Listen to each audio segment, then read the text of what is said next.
Praise the Lord. ஆண்டவராகிய இயேசு கிறிஸ்துவின் நாமத்தினாலே இந்த நாளிலே கர்த்தருடைய வார்த்தை நாகும் 1 அதிகாரம் 7வது வசனம். கர்த்தர் நல்லவர், இக்கட்டு நாளிலே அரணான கோட்டை தம்மை நம்பி இருக்கிறவர்களை அறிந்திருக்கிறார். தேவ பிள்ளைகளே, இக்கட்டு நாளிலே நீங்கள் வாழ்ந்து கொண்டிருக்கலாம், பிரச்சனையோடு நீங்கள் வாழ்ந்து கொண்டிருக்கலாம், துயரத்தோடு வாழ்ந்து கொண்டு இருக்கலாம்.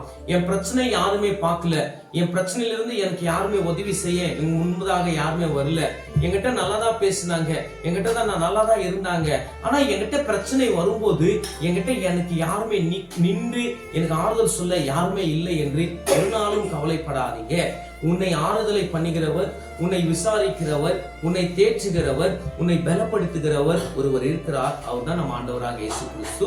அவரோட வார்த்தை சொல்கிறது, இக்கட்டு நாளிலே அவர் உன்னை அறிந்திருக்கிறார். அது எப்படிப்பட்ட இக்கட்டனா இருக்கட்டுங்க, அது எப்படிப்பட்ட பிரச்சனைனா இருக்கட்டுங்க, அது எப்படிப்பட்ட துயரமனா இருக்கட்டுங்க, நீ இயேசுவின் வழியில நடக்கிற பிள்ளையாக இருந்தால், நீ இயேசுவை தேடுகிற பிள்ளையாக இருந்தால், என் தேவன் அந்த இக்கட்டிலிருந்து உனக்கு விடுதலை கொடுத்து தேவன் உன்னை தூக்க அவர் வல்லவராய் இருக்கிறார். தேவ பிள்ளைகளே, இன்னைக்கு இயேசுவின் நம்பி நீங்கள் வந்து விடுங்க. இயேசுவின் வழியில நீ நடந்து பாருங்க.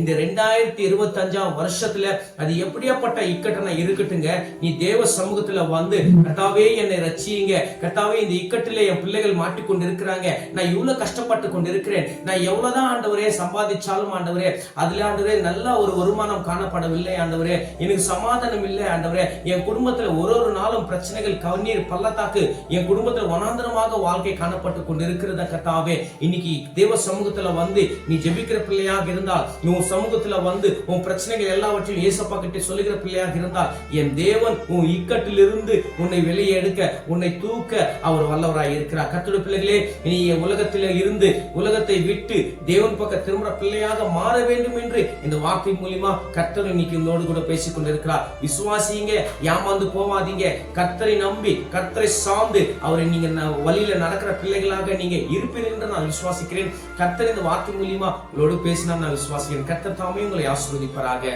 ஆமென், ஆமென், ஆமென்.